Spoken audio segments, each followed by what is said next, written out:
देखिए साहब, अखलाक के केस में एक जघन्य हत्या हुई है, इसमें कोई दो राय नहीं है। और ठीक है, उनके जो आरोपी हैं उनको एक कोर्ट ने बरी कर दिया है। उस निर्णय के कोई साथ हो नहीं हो वो अलग बात है। हम लोगों को तो लगता है कि निर्णय ठीक नहीं हुआ है, लेकिन सरकार का हमेशा ये दायित्व रहता है कि मर्डर केस में जिसको भी उन पर भी उनको शक हो, उसको वो आखिरी तक परस्यू करते हैं। और कोई मैंने मर्डर नहीं देखा है जिसमें अगर एक कोर्ट में सरकार हार जाती है तो उसको हायर कोर्ट में नहीं ले जाती है, छोटी छोटी चीजों के लिए जाती है। तो इसमें सरकार पीछे क्यों हट गई है? इसमें मुझे लगता है कि उनका जो मंशा है वो सांप्रदायिक है और गैरकानूनी है, गलत है, न्याय के साथ नहीं है।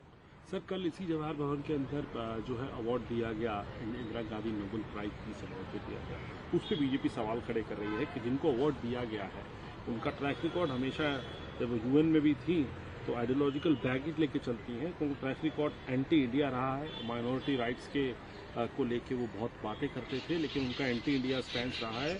और ये इसी तरीके से एंटी इंडिया और एंटी कश्मीर उनका स्टैंड रहा है, भारत के हितों के खिलाफ उनका स्टैंड रहा है। और कांग्रेस ने उनको अवार्ड दिया है, कहीं ना कहीं ये चीज़ें चरितार्थ करता है कांग्रेस की सच्चाई सामने लाती है। देखिए, मुझे इस बैकग्राउंड का नहीं पता है, मुझे इतना मालूम है कि बहुत प्रभावी और बहुत प्रसिद्ध नेता हैं, एक देश की नेता हैं। बाकी अगर डिटेल्स मुझे पता हो तो मैं जरूर आपके सामने अपनी बात रखूंगा। सर, नीतीश कुमार ने शपथ ली है 10वीं बार मुख्यमंत्री के तौर पर, और साथ साथ दो मुख्यमंत्री जो है भारतीय जनता पार्टी के हैं। इस तरीके से देखते हैं आप। और वहीं कुछ और भी मंत्रियों ने शपथ ली, जिसमें कुशवाहा जी के बेटे शामिल हैं और जीतन राम मांझी के भी बेटे शामिल हैं। कैसे देखते हैं? देखिए, ठीक है, आज तो वो दिन है कि इनको शुभकामनाएं दें, तो शुभकामनाएं अपनी देते हैं। लेकिन मैं एक चीज की आशा जरूर करूंगा कि इस चुनाव में चाहे नीतीश हो, चाहे प्रधानमंत्री हो, चाहे कोई हो, उन्होंने 20 साल की सरकार की किसी उपलब्धि पर वो चुनाव नहीं लड़ा। तो 20 साल का मुख्यमंत्री अपनी उपलब्धियों पर चुनाव न लड़े, सिर्फ तथाकथित जो जंगल राज था उसकी रोज बात करता रहे और 10-10 हजार की रिश्वत दे के चुनाव जीतने की कोशिश करे और जीते, तो लगता है कि उसने कोई ढंग का काम 20 साल में नहीं किया। मैं आशा करूंगा, बहुत सी विकास की जरूरतें हैं बिहार में। आपको इतना अच्छा मैंडेट में हमारा अपना प्रश्न है, पर मैं अभी उस पर नहीं जाता हूं। वो आपको जो अगर मैंडेट मिला है उस पर खरा उतरिए और विकास करिए अगले 5 साल। सर, आखिरी 2 सवाल। पहला ये कि सुप्रीम कोर्ट ने साफ तौर पर कहा कि गवर्नर्स को वो टाइमलाइन नहीं दे सकते किसी भी तरीके से बिल क्लियर करने की। 3 ऑप्शन होते हैं उनके पास, या तो बिल को ठुकराएं, बिल को पास करें या राष्ट्रपति को भेजें। ये होनी चाहिए, लेकिन अगर कोई डिले होगा तो वो जरूर उसके ऊपर सुप्रीम कोर्ट इंटरवीन करेगा। क्या कैसे देखते हैं आप? नहीं, ठीक है, टाइमलाइन नहीं देना अपने में भी ठीक है, लेकिन बहुत ढील ना हो इसका भी उन्होंने एक प्रावधान छोड़ा है। सिर्फ मुझे इसमें यही एक दिक्कत है, ऐसा ना हो कि सुप्रीम कोर्ट के पास रोज राज्य सरकारों को पहुंचना पड़े, खासकर गैर बीजेपी सरकारों को, क्योंकि अभी तक किसी बीजेपी सरकार का बिल रोका हो ये मैंने उदाहरण नहीं देखा है। तो इससे एक सचेत हो जाना चाहिए हमारे माननीय महामहिम राज्यपालों को भी, कि अन्यथा डिले ना करें। सर, एक और आखिरी सवाल आपसे पूछना चाहूँगा। वो जो है उसको लेकर दिल्ली पुलिस ने जो है अपोज किया बेल के लिए, जो उमर खालिद और शर्जिल इमाम की है 2020 के दंगों में जो मामला था। उन्होंने ये भी कहा, और जो वकील थे एडिशनल सॉलिसिटर जनरल, उन्होंने ये भी कहा कि आजकल ये ये ट्रेंड बन गया है कि डॉक्टर और इंजीनियर जो हैं वो एंटी नेशनल एक्टिविटीज़ में इन्वॉल्व हो रहे हैं। और इन्फ्लेमेटरी स्पीच देते हुए कुछ लोगों की, उन्होंने कुछ इमामों की वीडियो भी सामने दिखाई। तो कुल मिला के खबर ये है कि अपोज किया है दिल्ली पुलिस ने उन दोनों की बेल को। कैसे देखते हैं? नहीं, अपोज मुझे नहीं लगता ठीक है, बहुत दिनों से ये लोग जेल में हैं। मेरा ये कि अगर इतने बड़े क्रिमिनल हैं तो ब्रिंग देम टू जस्टिस। 4-5 साल में आपका केस ही नहीं मतलब फाइनल हो पाया, ये क्या मतलब है? अगर आपके पास इतने सबूत हैं कि वो दोषी हैं तो इसको केस फाइल करके निपटाइए भाई, सजा के वो उनको मिलनी चाहिए, सजा दीजिए। बेल पर किसी को 5-5, 6-6 साल रख लेना, समझ लीजिए पूरी जिंदगी निकल जाती है। मैं ये नहीं कह रहा हूं कि कोई दोषी है नहीं है, उसमें मेरी जो भी अपनी ओपिनियन हो सकती है। मैं तो प्योर कानून और उसके संरक्षण की बात कर रहा हूं। और कौन इंजीनियर है, कौन डॉक्टर, भाई डॉक्टरों का जो नाम आया उनको तो छोड़ दिया एनआईए ने, जहां तक मुझे पता चला। तो ये कौन से डॉक्टरों की तरफ इशारा कर रहे हैं? एक कैंसर के डॉक्टर थे गुजरात में जो बहुत सांप्रदायिक बात किया करते थे, हमारे प्रधानमंत्री के एक समय में बहुत बड़े सपोर्टर होते थे। क्या उस डॉक्टर की बात कर रहे हैं? आजकल कुछ डॉक्टर इंजीनियर उल्टा सीधा इतिहास लिखकर तमाम 50,000 झूठ बोल रहे हैं, सांप्रदायिकता फैला रहे हैं। क्या उस इंजीनियर टर्न्ड हिस्टोरियन की बात करें? किसकी बात कर रहे हैं? देखिए, शर्जिल इमाम की बात हो या उसके और अनेक इस्लामिक जिहादी गुर्गे, उमर खालिद और शर्जिल इमाम तो एक जो है बेसिकली मैं कहता हूँ कि जेएनयू के वो प्रोडक्ट हैं जो कि न सिर्फ विश्वविद्यालय का नाम बदनाम कर रहे थे बल्कि जिस प्रकार से शर्जिल इमाम का मैंने जो पूरा वीडियो देखा है, उस वीडियो के माध्यम से तो बड़ा बीभत्स, मैं कहता हूँ देशद्रोह की जो पराकाष्ठा हो सकती है वो सब उसमें साफ साफ नजर आती है। वो तो भारत में बैठा हुआ ऐसा सांप है जिसको तुरंत कुचल देना चाहिए। जिस प्रकार से चिकन नेक काटने की बात करता है, जिस प्रकार से वो संविधान कहता है, संविधान तो कभी बदल सकते हैं। और आप देखिए कि जिस तरह से न्यायपालिका को उसने नहीं छोड़ा, कार्यपालिका को उसने नहीं छोड़ा, और आपको विधायिका को उसने नहीं छोड़ा, और लगातार भारत के ऊपर हमला करने के लिए सारे षड्यंत्रों की पोल खोल के रख दी उस वीडियो में। आप देखिए कि सीधा सीधा उसने कहा कि भाई जिस तरह से वो जो जैन जी वाला अड़ोस पड़ोस के देशों में दिख रहा है, वो पूरा स्ट्रेटजिकली करिए आप, और पूरा टारगेट बना करके करिए। जिस तरह से भारत विरोधी गतिविधियों के लिए, भारत में अशांति पैदा करने के लिए, भारत के अंदर उपद्रव, भारत के विरुद्ध युद्ध छेड़ने का जो सीधा सीधा मैं कहता हूँ उसने संघनादिक किया है। ऐसे व्यक्ति को तो बेल की बात कर रहे हो, उसको तुरंत वहीं गोली मार देना चाहिए मुझे लग रहा है। ऐसे व्यक्ति जो भी भारत विरोधी बात करता है, ये भारत के लिए सांप हैं जिनका फन कुचलना बहुत जरूरी है। सिर्फ बेल एप्लीकेशन और उसके रिजेक्शन उससे काम नहीं चलेगा। ये सांप भारत के अंदर रहने लायक नहीं है। मैं कहता हूँ पाकिस्तान से ज्यादा खतरनाक ऐसे लोग हैं जो कि भारत में रह करके भारत के ऊपर हमला करने की और भारत के लोगों द्वारा हमला कराने की ये साजिश रच रहे हैं। आखिरकार आतंकी उमर में, और ये डॉक्टर उमर जो है, या जो पाकिस्तान में बैठे हुए उनके आका हैं उनमें और शर्जिल इमाम में क्या अंतर है भाई?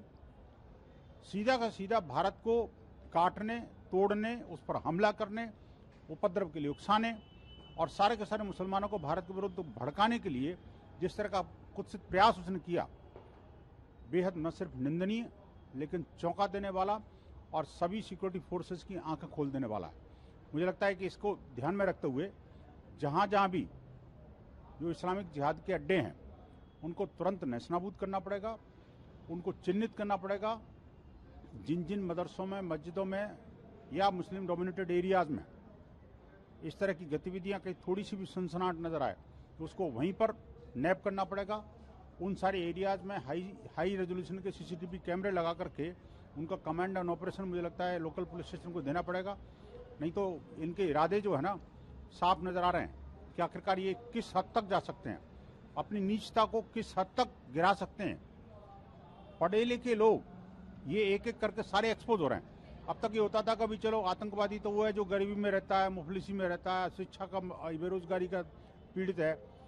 यहाँ तो सब कुछ मिला हुआ था। हराम की रोटी तोड़ रहे हैं, देश का खा रहे हैं और देश के ऊपर ही हमला करने की कोशिश कर रहे हैं। ऐसे सांपों को भारत के अंदर रहने की न तो इजाजत होनी चाहिए, न ही इनको सहन करना चाहिए। मैं तो कहूँगा माननीय न्यायालय को ही इस मामले में न सिर्फ बेल एप्लीकेशन बल्कि इनके खिलाफ देशद्रोह का मुकदमा चला करके और इनको खतरनाक सजा देनी चाहिए।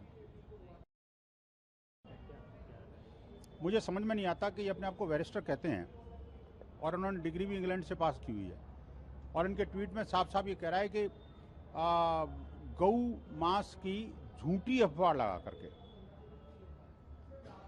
शर्म आती है ऐसे लोगों पर।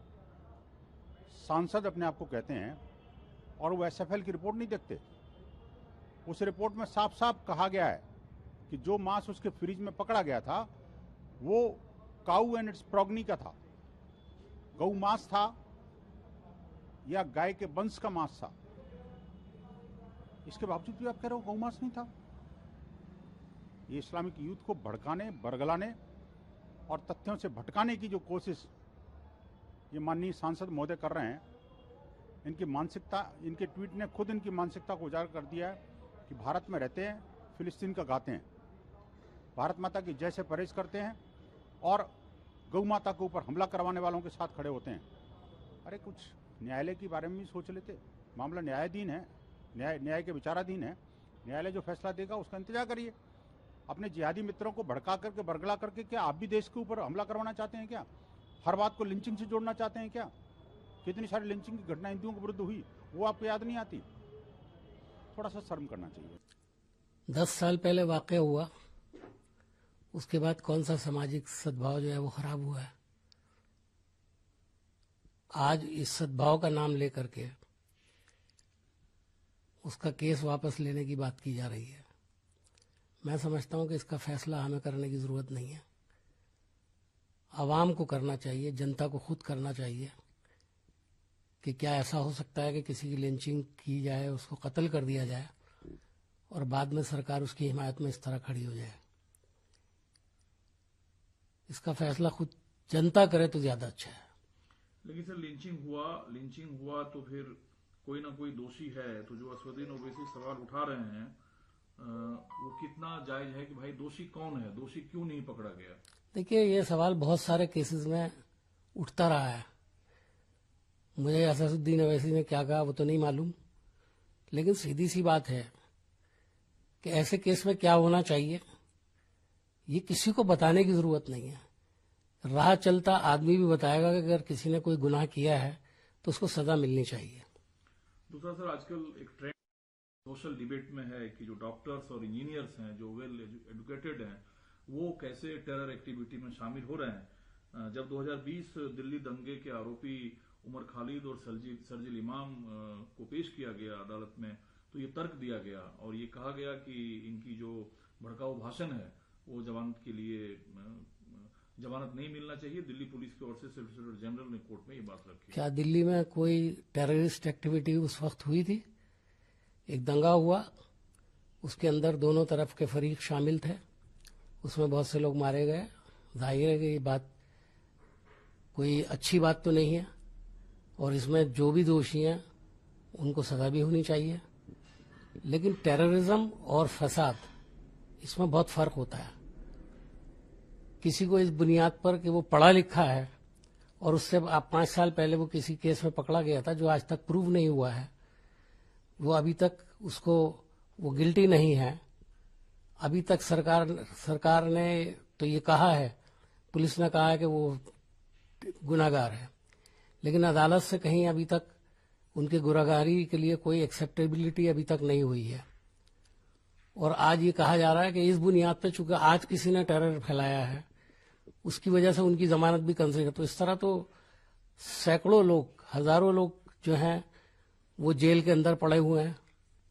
उन सब के ऊपर भी ये रूल लागू कर दिया जाए कि अगर किसी ने चोरी की है और बाहर कोई चोर पकड़ा जाए तो उसके बाद चोर की सजा है तो उसको भी सजा पहले वाले को भी दे दी जाए। लेकिन वो वीडियो कोर्ट में दिखाया गया जो शर्जिल इमाम और उमर खालिद से जुड़ा है, जिसे भड़काऊ भाषण कहा जाता है, सीए ने दिया था, उस भड़काऊ भाषण को आधार मानकर पुलिस बता रही है कि जमानत नहीं मिलनी चाहिए। भड़काऊ भाषण जो है वो तो कपिल मिश्रा ने भी दिया था, लेकिन आज वो मंत्री हैं, उनका भड़काऊ भाषण देखा पुलिस ने, जिसको पेशी आज तक नहीं किया गया उसको बाकायदा बाइज्जत बरी कर दिया गया उस केस से। कई अपोजिशन कंप्लेन आई कि जो लेजिस्लेटिव असेंबली में विधेयक पारित किए जाते हैं राज्यपाल उसे रोके रखते हैं। सुप्रीम कोर्ट ने कहा है कि राज्यपालों के लिए विधेयकों को मंजूरी देने की कोई समय सीमा तो नहीं है, लेकिन बहुत लंबी देरी समीक्षा को आमंत्रित कर सकती है और ये न्यायिक जांच के अधीन हो सकती है। ये एक तरीके से संवैधानिक टकराव की ही स्थिति है। देखिए, टकराव तो मुझे इसमें कोई नजर नहीं आता है। प्रेसिडेंट ऑफ इंडिया हो, सुप्रीम कोर्ट का जज हो, अगर वो कोई गलत काम कर रहा है तो उसकी तरफ उंगली उठ सकती है और ऐसा माजी में बहुत बार हुआ है। सवाल ये नहीं है कि आज कुछ बिल रोके गए और बहुत लंबे अरसे तक रोके गए तो मामला सुप्रीम कोर्ट में आ गया। जैसे कि मैं सो रहा हूँ तो पिताजी को जगाना है मुझे, तो वो डायरेक्ट उठाने के बजाय, और हिंसा की परंपरा मेरे यहाँ नहीं थी सौभाग्य से, तो वो क्या करते थे कि उस कमरे में आ जाएंगे या बाहर से गुजरेंगे और चौपाई बोलेंगे, प्रात काल उठ गए रघुनाथा मात पिता गुरु नावई माता। कभी कभी मैं गुस्से में उठ करके अरे पापा चरण स्पर्श किया और सो गया। उनका अब मत उठाना।